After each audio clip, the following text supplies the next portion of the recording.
می نیندیشیم آخر ما به هوش، کین خلل در گندم است از مکر موش. موش تا انبار ما حفره زده است، وز فنش انبار ما ویران شده است. اول ای جان دفع شر موش کن، وانگهان در جمع گندم جوش کن. بشنو از اخبار آن صدر صدور، لا سلوتاتم الا بالحضور. جب ہم غور سے سوچتے ہیں تو لگتا ہے کہ گندم چور چوہے ہیں۔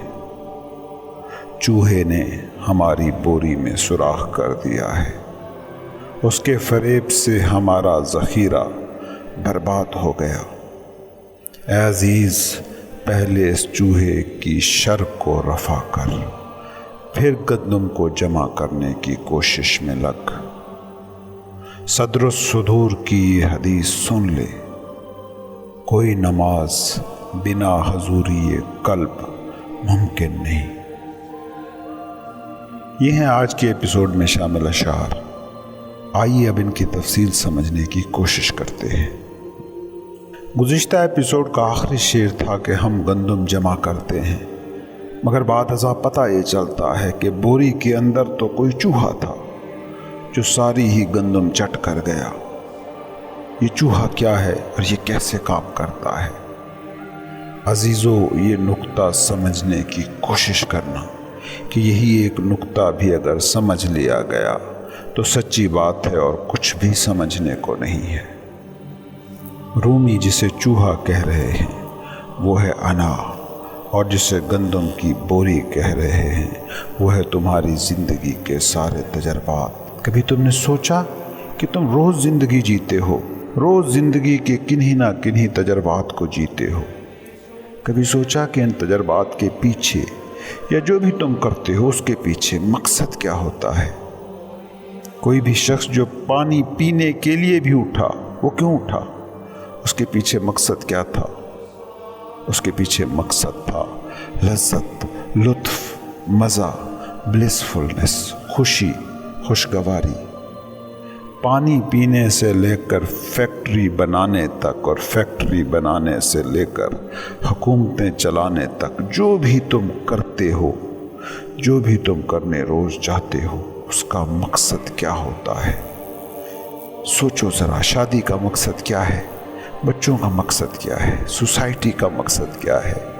جو بھی تم کرتے ہو اس کے پیچھے ہمیشہ مقصد ہوتا ہے پیس، خوشحالی، خوشگواری، سکون، اطمینان۔ مگر تم اپنی عملی زندگی کو ذرا غور سے دیکھو، کیا تمہیں انسان خوش، مطمئن، پیسفل، خوشگوار دکھائی دیتا ہے؟ اچھا، اوروں کو بھی چھوڑیے، خود کو دیکھیے، کیا تم خوش ہو؟ یہ کیسے ہوا کہ کرتے تو تم سب ہی خوشی اور خوشحالی کے لیے ہو، مگر نتیجہ سب کا یہ نکل رہا ہے کہ خوشی کی بجائے غم مل رہا ہے، خوشحالی کی بجائے لالچ کے اژدہے مل رہے ہیں، مقابلے کے سانپ مل رہے ہیں، انزائٹی اور ڈپریشن مل رہی ہے۔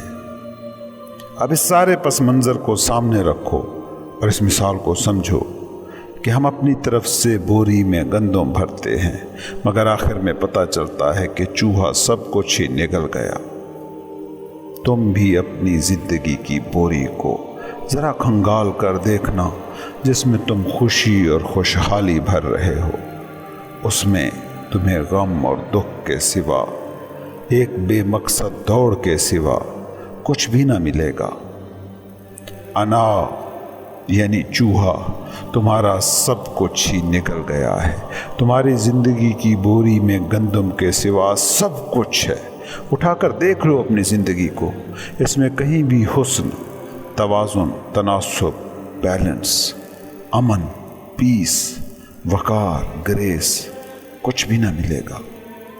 تم کچھ بھی جمع کر لو کہ اس سے خوشی ملے گی، آخر میں اسی سے مسئلے ہی نکلتے ملیں گے، کیونکہ تم تو گندم جمع ہی چوہے کے لیے کر رہے ہو۔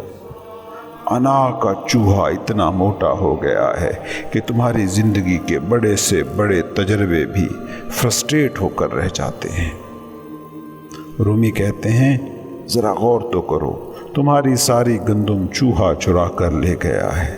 چوہے نے زندگی کی بوری میں سوراخ کر دیا ہے، اس لیے جو بھی تم زندگی کی اس بوری میں جمع کرتے ہو وہ بدبودار چوہے کی مینگنیوں میں ڈھل رہا ہے۔ کون نوکری کرنے بھلا جاتا ہوگا مسئلے پالنے کے لیے، باس کی ڈانٹ سننے کے لیے؟ کون یہ سوچ کر شادی کرتا ہے کہ تکلیفیں اس سے ملیں گی؟ کون بچے پیدا کرتا ہوگا یہ سوچ کر کہ مسئلے پالنے ہیں؟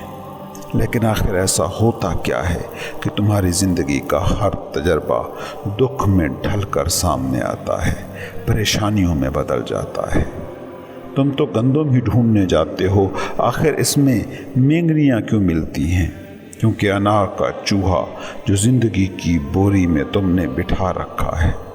کیا بے وقوفی ہے کہ چوہے کو تو بوری سے نہیں نکالتے ہو مگر گندم بوری میں بھرے ہی جا رہے ہو۔ رومی کسی سائنسدان کی طرح، کسی طبیب ڈاکٹر کی طرح مسئلہ شناخت کرتے ہیں، بیماری کی تشخیص کرتے ہیں اور پھر اس کا حل، اس کا علاج بھی بتاتے ہیں۔ یہی صوفی کی بات اور باقی ماہرین کی باتوں میں فرق ہوتا ہے کہ صوفی مسئلہ بھی بتاتا ہے اور اس کا حل بھی۔ وہ یہ نہیں کہتا کہ ایسا کرو یا نہ کرو، وہ سادہ انداز میں بس اتنا بتاتا ہے کہ یہ کرو گے تو یہ ہوگا، یہ کرو گے تو یہ ہوگا۔ تو رومی کہتا ہے کہ زندگی کی بوری میں تجربوں کی گندم بھرنے سے پہلے انا کے چوہے کی شر کو دفع کرو۔ کھیت میں پانی لگانا ہو تو کھالے کے باقی سارے رستے بند کرنے پڑتے ہیں جو اس کھیت کے علاوہ باقی کھیتوں میں کھل رہے ہوتے ہیں۔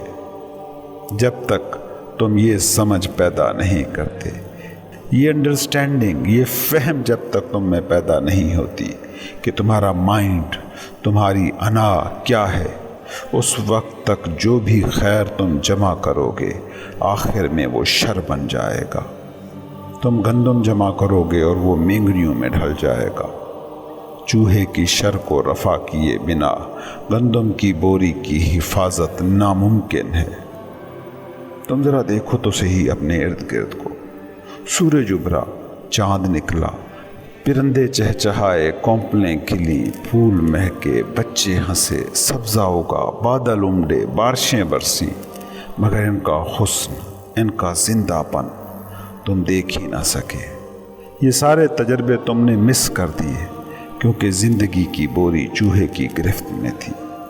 تم نے زندگی میں کتنے ہی اچھے عمل کیے، کتنے خوشگوار تجربے کیے، ان کا اثر تمہاری کل زندگی کے تجربے پر کیوں نہیں ہے؟ کیونکہ انا کا چوہا سب گندم کھا چکا ہے۔ جس پل تم حاضر ہو گئے، الرٹ پریزنس، ہوشیار حضوری جس وقت تم نے پالی، اس وقت زندگی کی بوری میں موجود گندم کو انا کا چوہا نہیں کتر پائے گا۔ چوہے کے شر کو رفع کرنے کا بس ایک ہی نسخہ ہے، ایک ہی طریقہ ہے، حضوری، پریزنس۔ یاد رکھنا، نیند میں ہی چور حملہ کرتا ہے۔ جس پل تم جاگ گئے کسی چور کو جرت نہ ہوگی کہ وہ چوری کر سکے، اور اسی حقیقت کا بیان ہے رومی کا اگلا شعر، جس میں انہوں نے حضور کی ایک بہت ہی بڑی حدیث کا حوالہ دیتے ہوئے کہا کہ کوئی نماز بنا حضوری قلب ممکن نہیں۔ جو عبادت سوئے سوئے کی گئی وہ عبادت ہے ہی نہیں، وہ عبادت تمہیں زندگی کے قریب ہی نہیں لاتی۔ سوچو نا کہ تم نماز میں کس کے سامنے کھڑے ہو، اور اگر اس ہستی کے سامنے کھڑے ہو کر بھی تم غائب ہو گئے ہو، مسنگ ہو، تو یقین مانو تمہیں اس ہستی پر ایمان ہے ہی نہیں۔ اس لیے نبی صلی اللہ علیہ وسلم حضوری قلب کو نماز کی بنیادی شرط کہتے ہیں۔